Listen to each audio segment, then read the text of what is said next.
Maraknya aksi pembusuran di Kota Makassar, Sulawesi Selatan membuat warga kian was-was beraktivitas di luar rumah, khususnya di malam hari. Kondisi ini direspon Kapolres Tabes Makassar Kombes Pol Arya Perdana yang mengaku telah menginstruksikan jajarannya untuk menindak tegas para pelaku. Arya hanya meminta kepada para pelaku teror busur agar menyerahkan diri. Jika tidak menyerahkan diri, Arya mengatakan anggotanya akan melakukan pengejaran.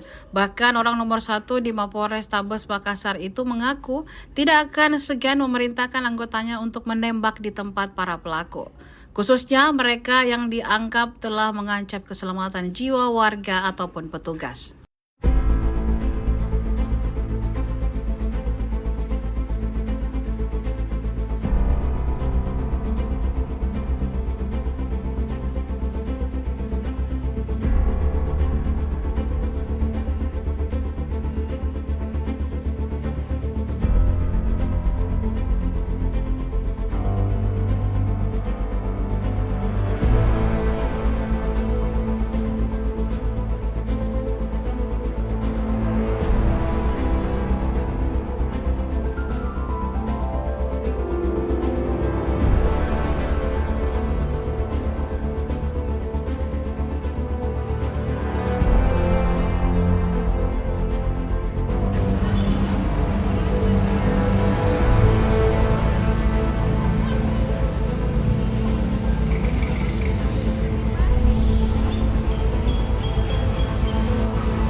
Bang, ini kan marak pembusuran di Makassar, Bang. Ada tindakan tegas misalnya tembak di tempat pelaku pembusuran atau seperti apa? Intinya kita melakukan tindakan-tindakan yang proporsional. Kalau misalnya sudah meresahkan masyarakat, bisa kita minta dia menyerahkan diri, silakan. Tapi kalau tidak bisa, kita akan kejar. Kita akan kejar kalau memang dia terdapat di lapangan sedang melakukan tindak pidana, kita akan tindakan tegas, tembak di tempat terhadap pelaku-pelaku busuk.